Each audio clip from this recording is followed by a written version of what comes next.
chicos, espero se encuentren muy bien. El día de hoy volvemos con la lectura de Como agua para chocolate. Ya hacía falta otra vez la lectura porque, Dios mío, han sido semanas de full partidos de fútbol. El mundial no da espera. Obviamente acompañado de un cafecito. Esta vez no lo tengo tan caliente, está algo tibio. La última vez habíamos quedado por esta zona de acá. Creo que por acá sí. Aquí tenía un doblecito. Recordemos que estábamos en el casamiento de Rosaura, la hermana de... Ay, no recuerdo. No, Nacha es la ayudante, por así decirlo. Bueno, Rosaura, la hermana de la prota. Y Pedro, quien se supone se le declaró fe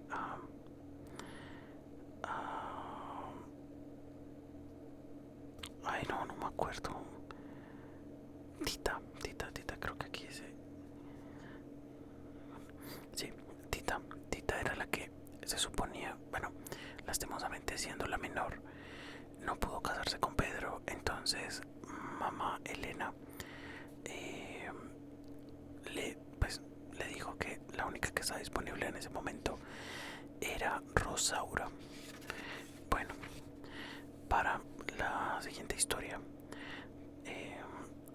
sí, o capítulo, los ingredientes que corresponden son, o la receta a la que va enfocada esta historia va a ser 12 rosas, de preferencia rojas, 12 castañas, 2 cucharadas de mantequilla, 2 cucharadas de fécula de maíz, 2 gotas de esencia de rosas, 2 cucharadas de anís, 2 cucharadas de miel, 2 ajos y 6 codornices y una pitaya.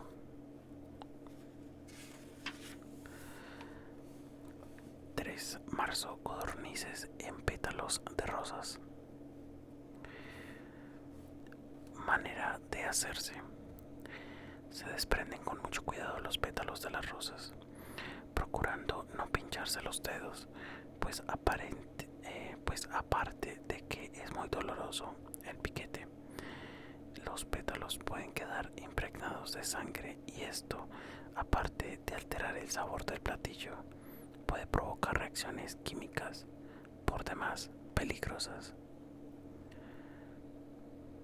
Pero Tita era incapaz de recordar este pequeño detalle ante la intensa emoción que experimentaba al recibir un ramo de rosas de manos de Pedro.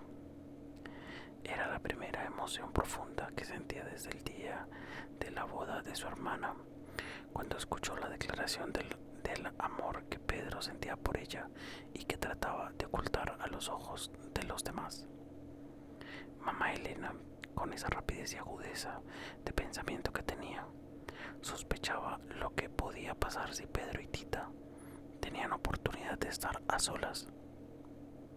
Por tanto, haciendo gala de asombrosas artes de prestidigitación, hasta ahora se les había ingeniado de maravilla para ocultar al uno de los ojos y el alcance del otro. Pero se le escapó un minúsculo detalle: a la muerte de Nacha. Tita era, entre todas las mujeres de la casa, la más capacitada para ocupar el puesto vacante de la cocina, y ahí escapaban de su riguroso control los sabores, los olores, las texturas y lo que éstas pudieron provocar. Tita era el último eslabón de una cadena de cocineras que desde la época prehispánica se habían transmitido los secretos de la cocina de generación en generación, y estaba considerada como la mejor exponente de este maravilloso arte, el arte culinario. Por tanto, su nombramiento como cocinera oficial del rancho fue muy bien recibido por todo el mundo. Tita aceptó el cargo con agrado, a pesar de la pena que sentía por la ausencia de Nacha. Esta lamentable muerte tenía a Tita en un estado de depresión muy fuerte, muy grande. Nacha, al morir, la había dejado muy sola. Era como si hubiera muerto su verdadera madre.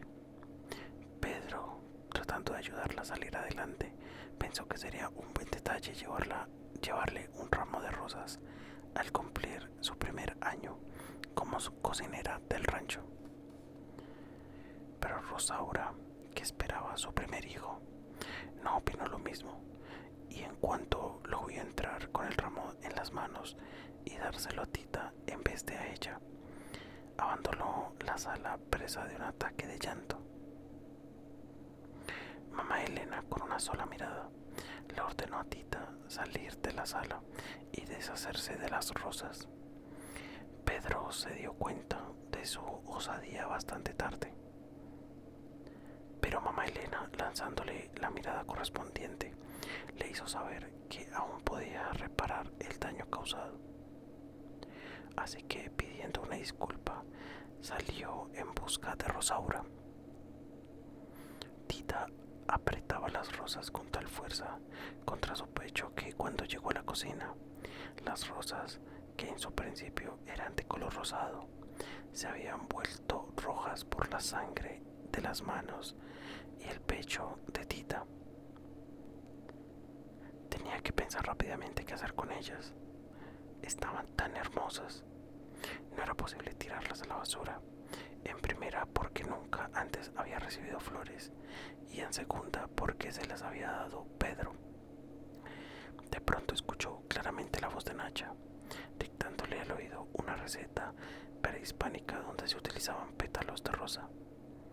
Tita la tenía medio olvidada, pues para hacerla se necesitaban faisanes y en el rancho nunca se habían dedicado a criar este tipo de aves. Lo único que tenía en ese momento eran codornices, así que decidió alterar ligeramente la receta, con tal de utilizar las flores.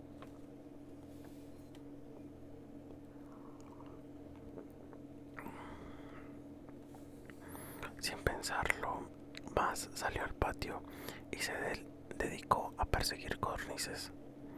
Después de tratar a 6 de ellas, las metió a la cocina y se dispuso a matarlas, lo cual no era nada fácil después de haberlas cuidado y alimentado por tanto tiempo.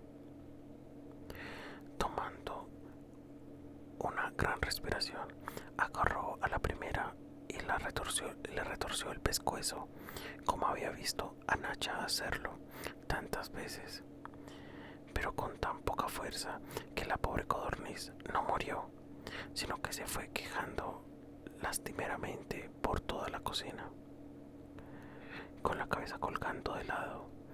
Esta imagen la horrorizó. Comprendió que no podía ser débil en esto de la matada.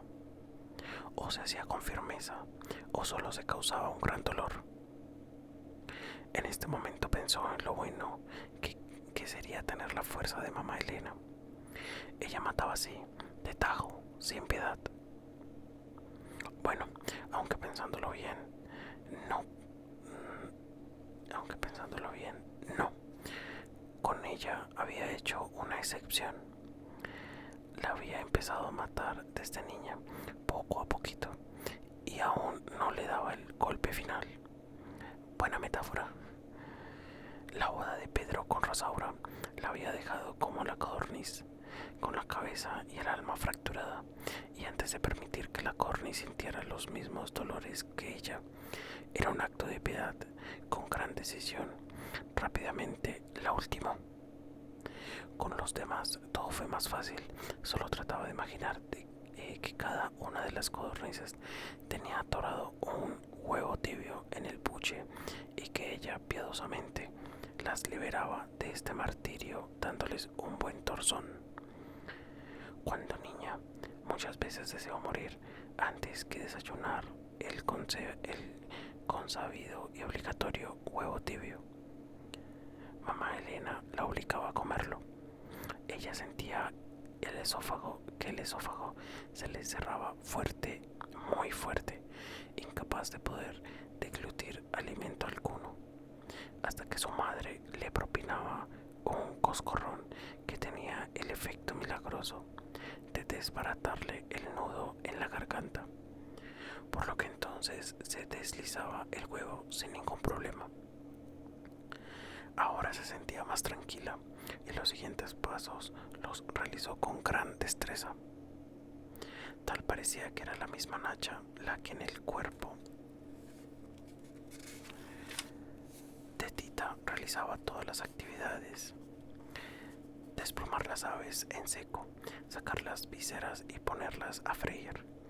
Después de desplumadas y vaciadas las codornices, se les recogen y atan las patas para que conserven una posición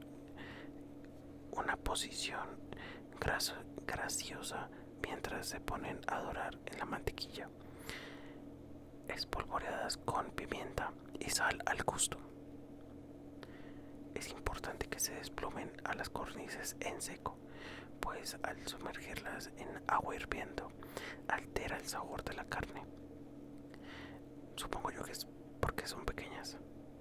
Este es uno de los innumerables secretos de la cocina que solo se adquieren con la práctica. Como Rosaura no había querido participar de las actividades culinarias desde que se quemó las manos en el comal, lógicamente ignoraba este y muchos otros conocimientos gastronómicos. Sin embargo, quién sabe si por querer impresionar a Pedro, su esposo, o por querer establecer una competencia con Tita en sus terrenos, en una ocasión intentó cocinar. Cuando Tita amablemente quiso darle algunos consejos, Rosaura se molestó enormemente y le pidió que la dejara sola en la cocina. Obviamente el arroz se le batió, la carne se le saló y el postre se le quemó. Un desastre completo. Nadie en la mesa se atrevió a mostrar ningún gesto de desagrado, pues mamá Elena, a manera de sugerencia, había comentado: es la primera vez que Rosaura cocina y opino que no lo hizo tan mal. ¿Qué opina usted, Pedro? Pedro, haciendo un soberano esfuerzo, respondió sin ánimo de lastimar a su esposa: no, para ser la primera vez no está tan mal. Por supuesto, esa tarde toda la familia se enfermó del estómago. No puede ser. Fue una verdadera tragedia. Claro que no tanta como la que se suscitó en el rancho ese día. La fusión de la sangre de Tita con los pétalos de rosa que Pedro le había regalado resultó ser de lo más explosiva. Cuando se sentaron a la mesa, había un ambiente ligeramente tenso, pero no pasó a mayores hasta que se sirvieron las codornices. Pedro, no contento con haber provocado los celos de su esposa, sin poderse contener, al saborear el primer bocado del platillo, exclamó, cerrando los ojos con verdadera lujuria: este es un placer de los dioses. Mamá Elena, aunque reconocía que se trataba de un guiso verdaderamente exquisito, molesta por el comentario, dijo: tiene demasiada sal. Rosaura, pretextando náuseas y mareos, no pudo comer más que 3 bocados. En cambio a Gertrudis algo raro le pasó. Parecía que el alimento que estaba ingiriendo producía en ella un efecto afrodisíaco, pues empezó a sentir que un intenso calor la invadía las piernas. Un cosquilleo en el centro de su cuerpo no la dejaba estar correctamente sentada en su silla. Empezó a sudar y a imaginar que se sentiría al ir sentada al lomo de un caballo, abrazada por una villista, uno de esos que había visto una semana antes entrando a la plaza del pueblo. oliendo a sudor, a tierra, a amaneceres de peligro e incertidumbre, a vida y a muerte. Ella iba al mercado en compañía de Chencha, la sirvienta, cuando lo vio entrar por la calle principal de Piedras Negras. Venía al frente de todos, obviamente capitaneando a la tropa. Capitaneando es. Sus miradas se encontraron y lo que vio en los ojos de él la hizo temblar. Vio muchas noches junto al fuego, deseando la compañía de una mujer a la cual pudiera besar, una mujer a la cual pudiera abrazar, una mujer como ella. Sacó su pañuelo y trató de que junto con el sudor se fueran de su mente todos esos pensamientos pecaminosos. Pero era inútil, algo extraño le pasaba. Trató de buscar apoyo en Tita, pero ella estaba ausente. Su cuerpo estaba sobre la silla, sentado y muy correctamente. Por cierto, pero no había ningún signo de vida en sus ojos.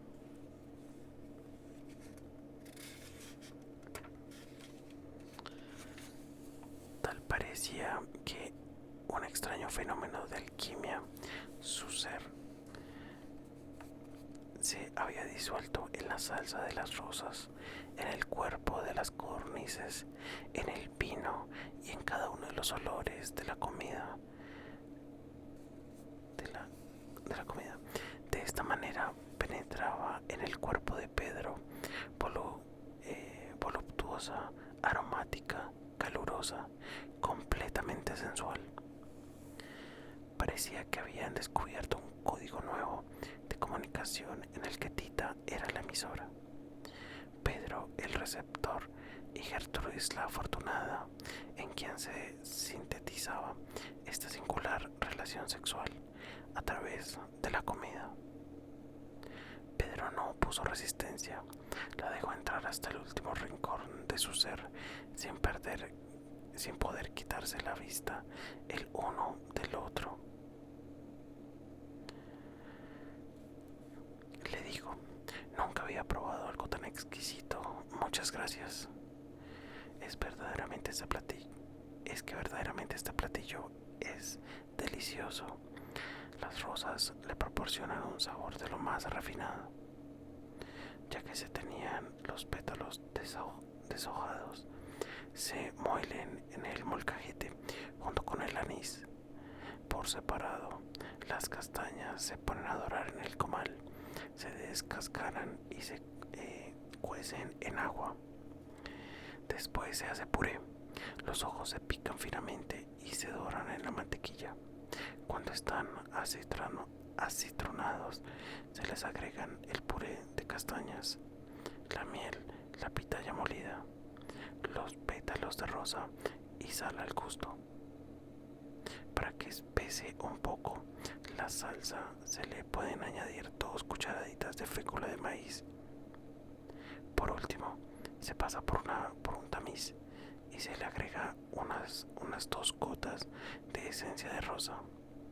No más, pues se corre el peligro de que quede muy olorosa y pasada de sabor. En cuanto está sazonada, se retira del fuego. Las codornices solo se sumergen durante 10 minutos en esta salsa para que se impregnen de sabor y se sacan.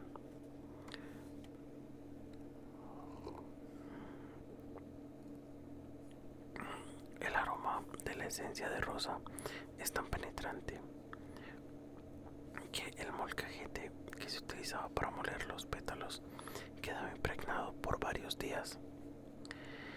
La encargada de lavarlo junto con los demás trastes que se utilizaban en la cocina era Gertrudis.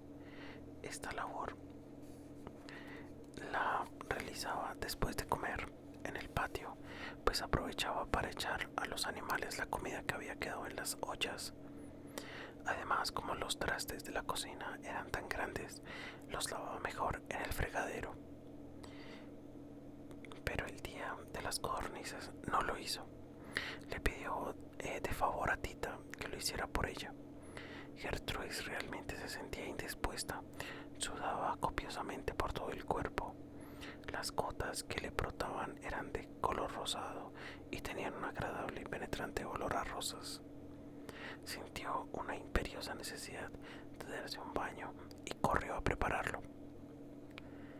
En la parte trasera del patio, junto a los corrales y el granero, mamá Elena había mandado una regadera rudimentaria. Se trataba de un pequeño cuarto construido con tablones unidos, solo que entre uno y otro quedaban hendiduras lo suficientemente grandes como para ver, sin mayor problema, al que estuviera tomando el baño. De cualquier manera, fue la primera regadera de la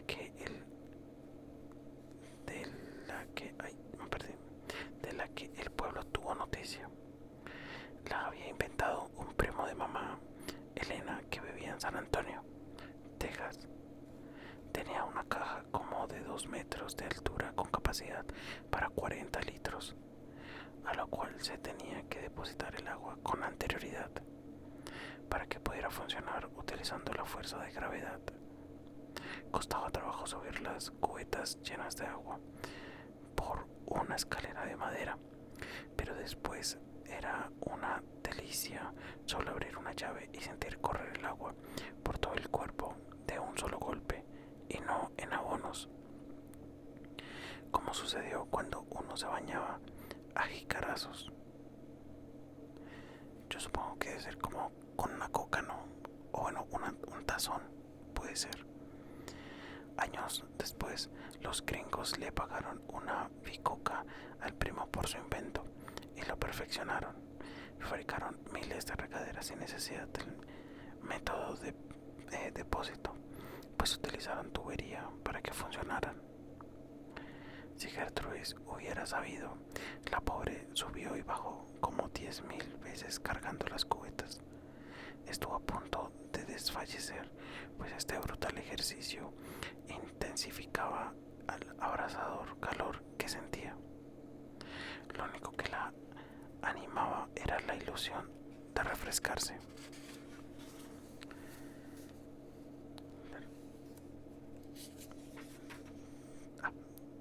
Ilusión del refrescante baño que le esperaba, pero desgraciadamente no lo pudo disfrutar, pues las gotas que caían de la regadera no alcanzaban a tocarle el cuerpo, se evaporaban antes de rozarla siquiera.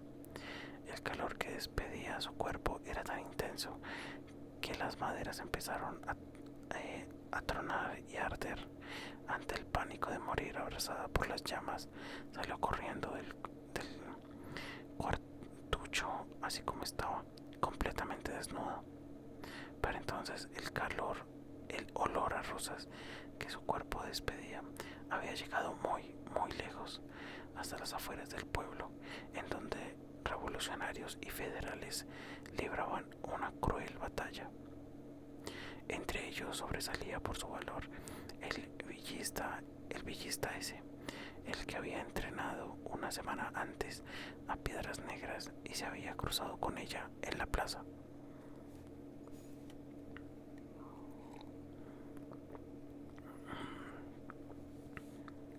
Una nube rosada llegó hasta él, lo envolvió y provocó que saliera a todo golpe hacia el rancho de mamá Elena. Juan, que así se llamaba el sujeto, abandonó el campo de batalla dejando atrás a un enemigo a medio morir, sin saber para qué. Una fuerza superior controlaba sus actos. Lo movía una poderosa necesidad de llegar lo más pronto posible al encuentro de algo desconocido en un lugar indefinido. No le fue difícil dar. Lo guiaba el olor del cuerpo de Gertrudis. Llegó justo a tiempo para descubrirla corriendo en medio del campo. Entonces supo para qué había llegado hasta allí. Esta mujer necesitaba imperiosamente que un hombre le apagara el fuego abrasador que nacía en sus entrañas. hombre igual de necesitado de amor que ella, un hombre como él.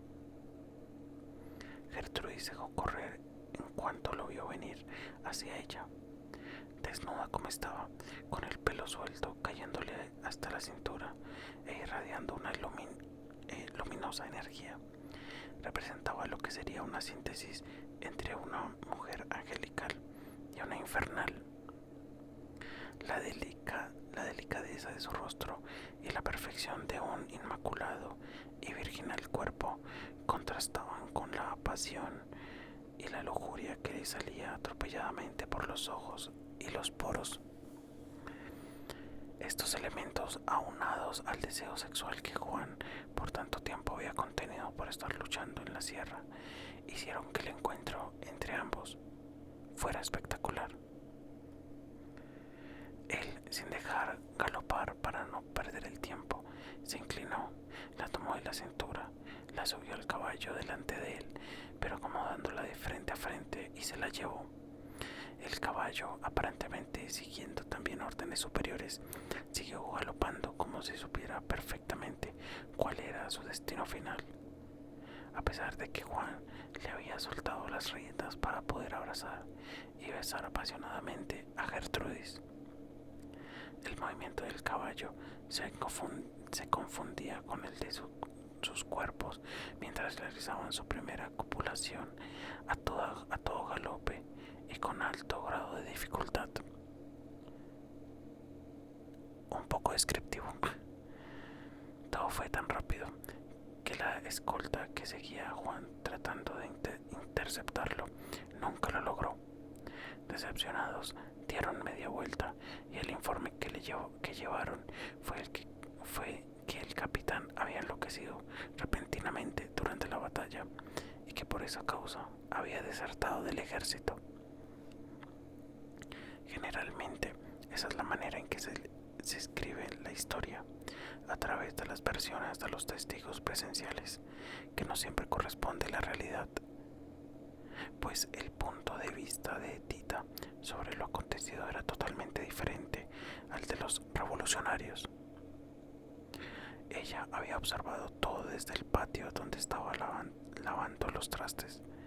No perdió detalle a pesar de que le interferían la visión una nube de vapor rosado y las llamas del cuarto de baño.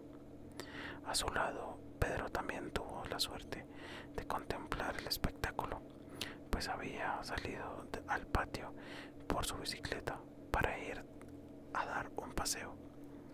Y como mudos espectadores de una película, Pedro y Tita se emocionaron hasta las lágrimas al ver a sus héroes realizar el amor que para ellos estaba prohibido.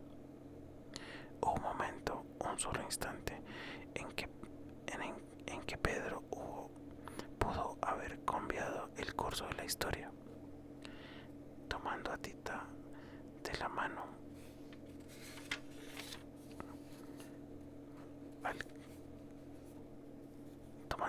mano, alcanzó a pronunciar: Tita. Solo eso. No tuvo tiempo de decir más. La sucia realidad se lo impidió. Se escuchó un grito de Malena preguntando qué era lo que pasaba en el patio. Si Pedro le hubiera pedido a Tita huir con él, ella no lo hubiera pensado ni tantito, pero no lo hizo, sino que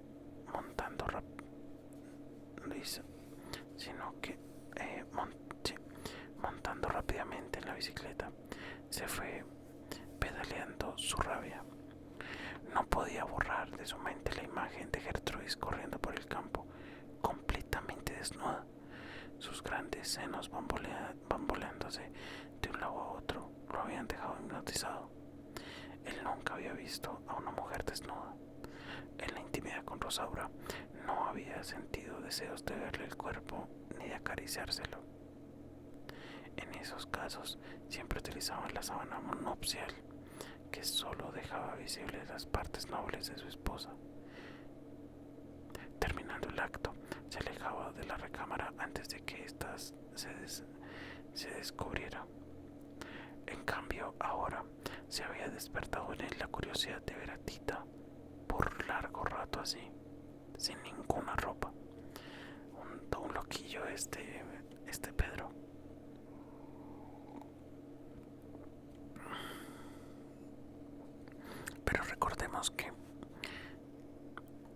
no es como que eran literalmente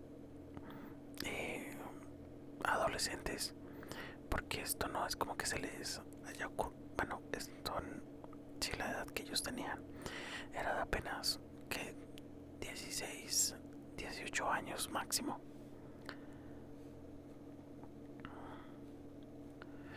Indagando, husmeando, averiguando cómo era hasta el último centímetro de piel de su monumental y atractivo cuerpo, de seguro que se parecía al de Gertrudis. No en balde eran hermanas. La única parte del cuerpo de Tita que conocía muy bien, aparte de la cara y las manos, era el redondo trozo de pantorrilla que había alcanzado a verle en una ocasión. Ese recuerdo lo atormentaba por las noches. Qué antojo sentía por su mano sobre ese trozo de piel y luego por todo el cuerpo, tal y como había visto hacerlo al hombre que se llevó Gertrudis. Con pasión, con desenfreno, con lujuria. Tita, por su parte, intentó gritarle a Pedro que le esperara, que se la llevara lejos, a donde los dejaran amarse, a donde aún hubieran inventado reglas que seguir y respetar, a donde no estuviera su madre, pero su garganta no emitió ningún sonido. Las palabras se hicieron nudo y se ahogaron unas a otras antes de salir. Se sentía tan sola y abandonada. Un chile en nogada olvidado en una charola después de un gran banquete no se sentiría peor que ella. ¿Cuántas veces sola en la cocina se había tenido que comer una de estas delicias, antes de permitir que se echara a perder? El que nadie se coma el último chile de una charola generalmente sucede cuando la gente no quiere demostrar su gula. Y aunque le encantaría devorarlo, nadie se atreve. Y es así como se rechaza un chile relleno que contiene todos los sabores imaginables. Lo dulce del acitrón, lo picoso del chile, lo sutil de la nogada, lo refrescante de la granada. Un maravilloso chile en nogada. ¡Qué delicia! Que contiene en su interior todos los secretos del amor, pero que nadie podrá desentrañar a causa de la decencia. Maldita decencia, maldito manual de Carreño. Por su culpa su cuerpo quedaba destinado a marchitarse poco a poco, sin remedio alguno. Y maldito Pedro, tan decente, tan correcto, tan varonil, tan amado. Recordemos que Tita, por ser la menor, digamos que tenía una obligación, sí, moral, por así decirlo, cultural, mejor dicho, quedarse al lado de la mamá. La última hija era la que tenía que quedarse sí o sí con la mamá y no podía casarse. Y hubo una pelea en los primeros capítulos. En el primer capítulo, si no estoy mal, donde hubo una confrontación entre mamá Elena y Tita. Si Tita hubiera sabido entonces que no tendrían que pasar muchos años para que su cuerpo conociera el amor, no se habría desesperado tanto en ese momento. El segundo grito de mamá Elena la sacó de sus cavilaciones y la hizo buscar rápidamente una respuesta. No sabía qué era lo que le iba a decir a su mamá. Si primero le decía que estaban ardiendo la parte trasera del patio, o que Gertrudis se había ido con un villista a lomo de caballo y desnuda. Se decidió por dar una versión en la cual los federales, a los que Tita aborrecía, habían entrado en tropel, habían prendido fuego a los baños y habían raptado a Gertrudis. Mamá Elena se creyó toda la historia y enfermó de la pena.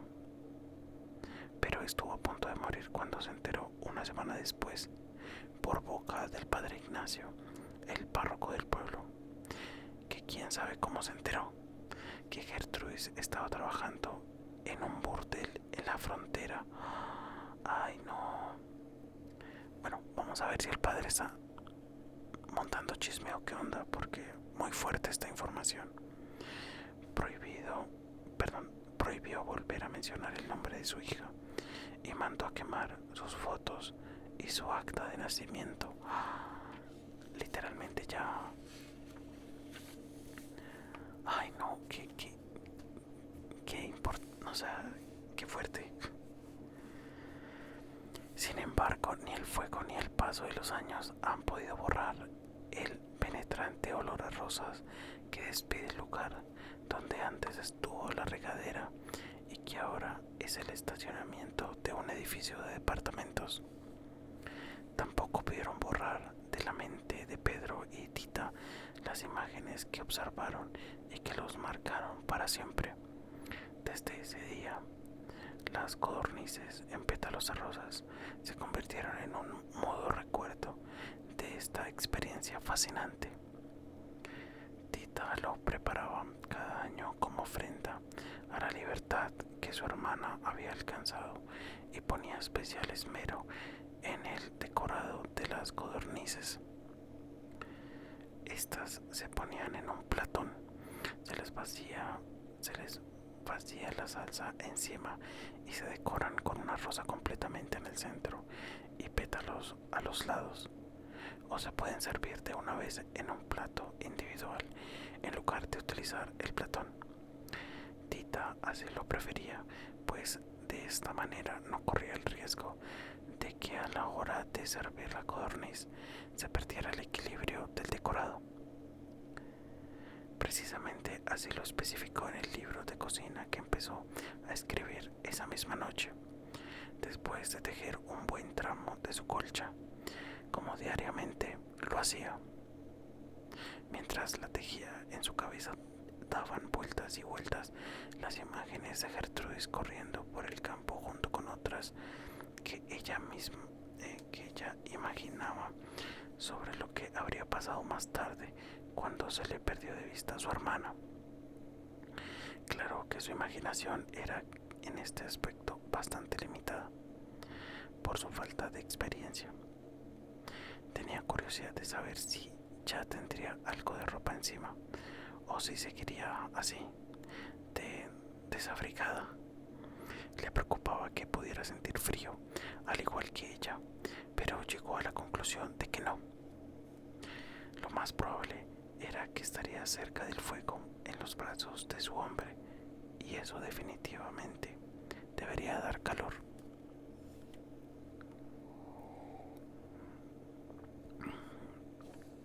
De pronto, una idea que cruzó por su mente le hizo levantarse a mirar el cielo estrellado. Ella conocía, pues lo había sentido en carne propia, lo poderoso que puede ser el fuego de una mirada. Es capaz de encender el mismo sol. Tomando esto en consideración, ¿qué pasaría si Gertrudis miraba una estrella?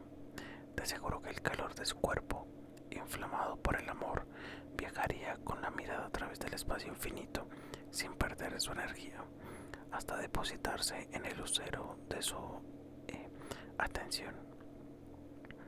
Estos grandes astros han sobrevivido millones de años gracias a que se cuidan de no absorber los rayos ardientes de los amantes de todo el mundo, los rayos ardientes que los amantes de todo el mundo les lanzan noche tras noche. De hacerlo, se generaría tanto calor en su interior que estallarían en 1000 pedazos, por lo que al recibir una mirada, la rechazan de inmediato, reflejándola hacia la tierra como en un juego de espejos. Es por eso que brillan tanto en las noches. Y es por eso que Tita le entró la esperanza de que si ella pudiera descubrir entre todas las estrellas del firmamento cuál era la que su hermana veía en ese momento. Recibiría por reflejo un poco del calor que a ella le sobraba.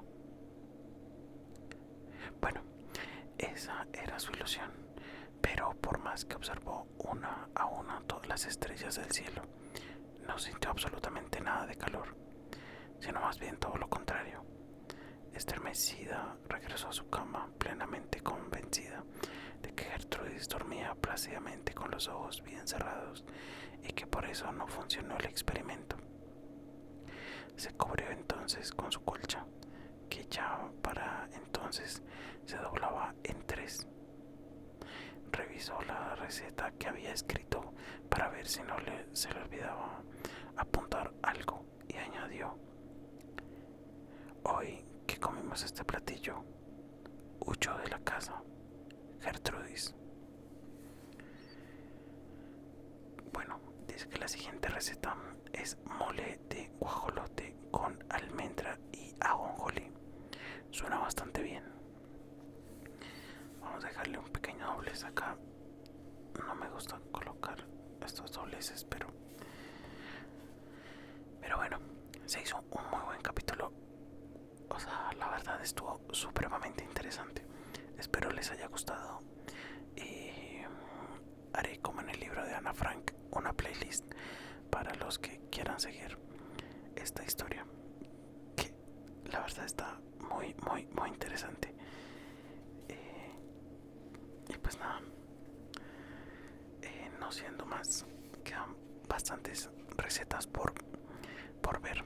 Estaré subiéndolas más frecuentemente de este libro. Bueno, ahora sí, no siendo más, espero les haya gustado. Si es así, pueden dejar su me gusta y por qué no suscribirse al canal. La verdad me ayudaría un montón. Gracias por ver y nos vemos la próxima. Chao.